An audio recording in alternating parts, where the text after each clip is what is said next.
It depends. It looks like years and years. No.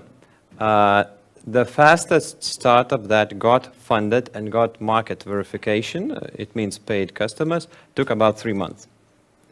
From the idea that, okay, we are doing something like that, they launched the MVP prototype on the website, showing that, okay, we will be selling this stuff, just order this right now. And within 3 months, they got investors, they prepared, they developed their product, but they are still working hard on this. They are not laying in the beach and saying, okay, we did everything. They entered the market, they got the traction, they have some kind of money, some kind of income going there. Okay, there are other startups that are working 2 years, 3 years, and still no traction. Everything's possible.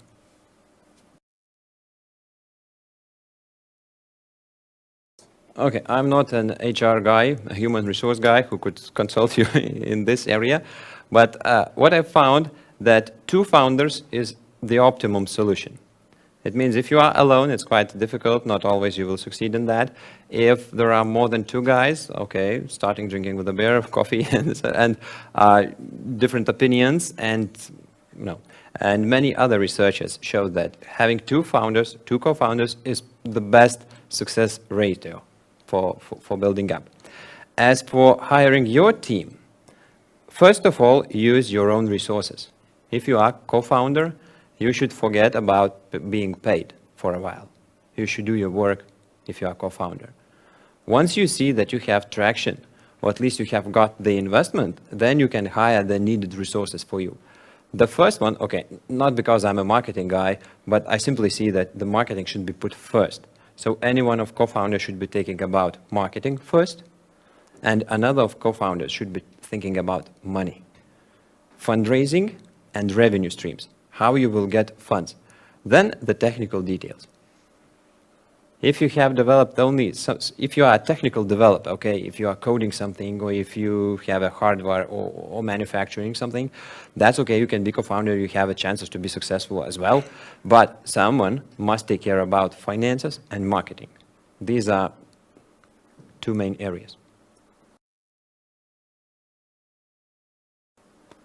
And having in mind this, how about the shares? What is the wisest, maybe, way to think about how you Slicing build? Pie, slicingpie.com. I'm not advertising them, I don't get affiliates, but I found them through one of the co-founders recommended. I said, okay, how you plan to divide your shares? Because, okay, I work 100 hours, you work 50 hours, the next week I'm working 20 hours, but I invest 1,000 euros into that. How we share that? How we calculate 50-50? I think it's not fair enough, for instance. So there's the online tool, Slicing Pie. I guess it's only paid version, but it explains and it helps to calculate how much portion from the final pie you will have. And every time you put something in, money, other resources, time, you agree with your partners that, okay, I did the job, put my 4 hours in the pie. And then the system calculates how much shares is for you. You just have to set the rules with your partner. If you said that, okay, your hourly rate is this one, and your partner says, oh, okay, maybe it's too high because, I don't know, I'm a simple guy, my ratio is 3 times lower. So if you agree on that, that's okay. You can calculate your time and your time value. But if, as you say, if you are totally different and you don't have agreement whose time is more valuable, then none of the systems will help you. That simply. So what's advised? That you should tie to the final result. As for instance, what I'm doing with my clients, I said, okay, the final result working with me would be this one product. For instance, developed marketing strategy, tested some of hypotheses, that's it. I expect to spend 100 hours, 200 hours, but it's my problem how much hours will I spend. I have to do what we agreed. So your programmer said, okay, we will face and we will do this one stuff. It requires 100 hours. You fixed the cost. Okay, if you do this, I will give you 100 hours in slicingpie.com. If he does faster, it's his bonus. If he takes longer, it's his duty.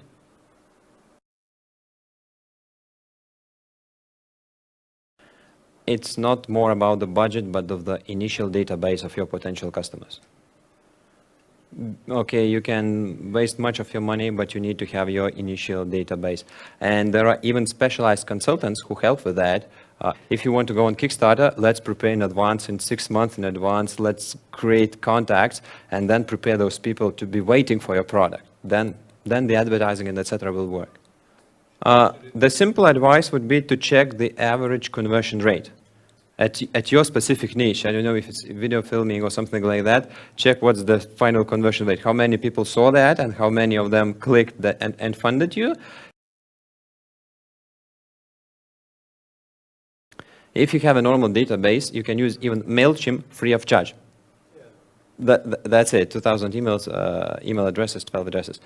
If you want to use other email automation tools like ActiveCampaign, it's a bit cheaper than MailChimp.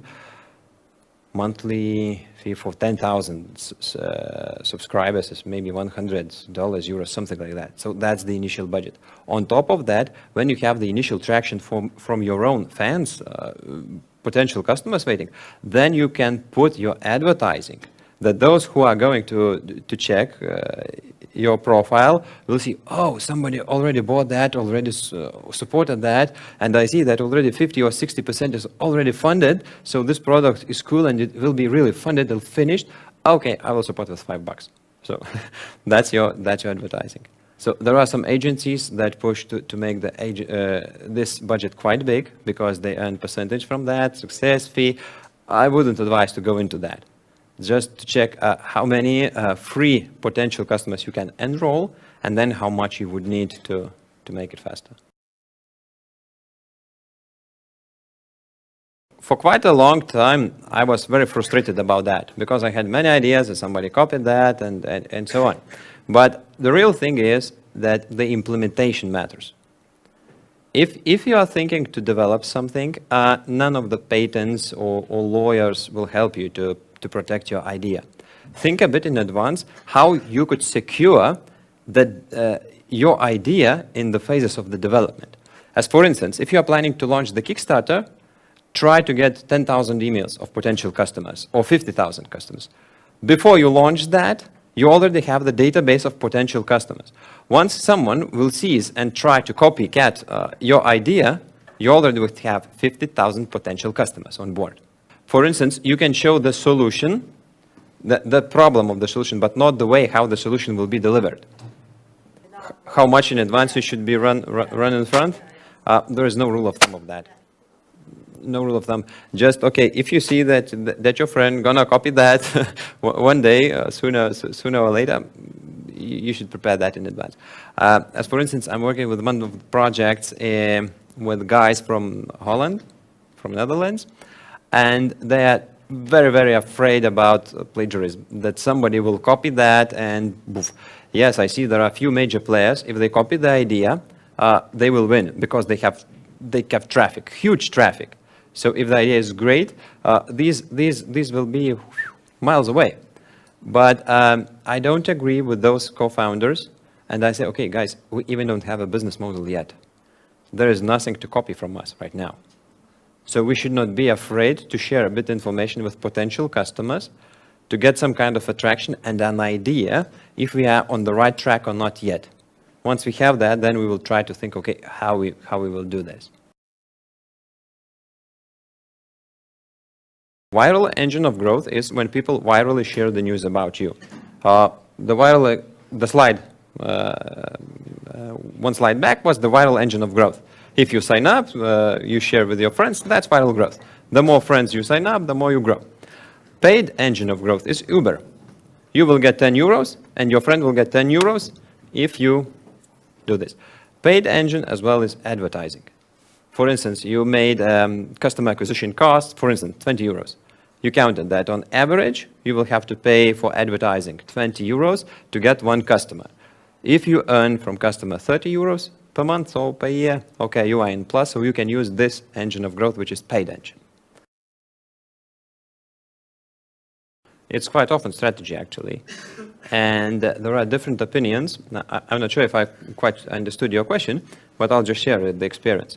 That even in Germany, we talked with one company, they said, okay, we are developing this startup, but this startup is producing the product for our next startup, for our main project.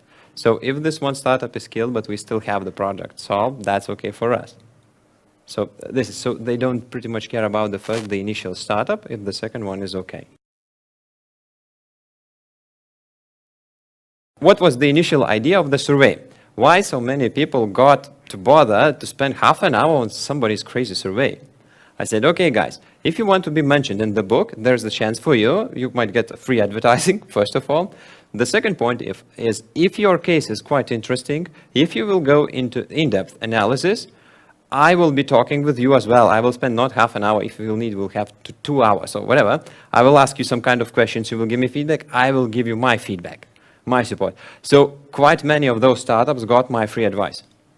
So some of them I know already hired, 3 startups hired somebody in marketing, but only one is successful.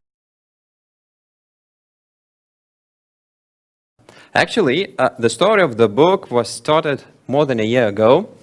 I did the presentation in Vilnius in Investor Day, and I decided to make a test of this book idea. I even didn't have a book, but I asked the designer to make a mock-up, how it could look like, and I would explain, okay, what ideas would be over there, and I received the feedback from the audience. Would you like it, would you not? So yes, I had to pivot, add some additional topics, and the idea about the survey, about the such research was born over there. And actually, I tested the traction by number of downloads. I said, guys, even the book is not written yet, you can download the set of 7 templates right now. When I got home, I checked, okay, how many startups downloaded it and how many they were in the audience. Okay, that was a good confirmation that such book might be interesting for them. And later on, while I was writing the book, the website, evolutioncurve.com, was alive. I already got more than 1,000 sign-ups from people who said, okay, I want this book. The sad news is that I didn't talk to any of startups who had a paid job and running a successful startup. None of them was working for somebody else and still running a successful startup at the growth stage, or at least already in the market. But you shouldn't be afraid of that you must quit your job or do some other crazy stuff. That's really crazy. Actually, those startups who made a breakthrough, they decided to put more of their efforts then when they received an initial traction. When they saw that, okay, customers are liking our product, we have some initial subscribers already to our product, and we need to build it yet. So then you can put more of your time to your product. You can then attract the other co-founder. Actually, I found few startups.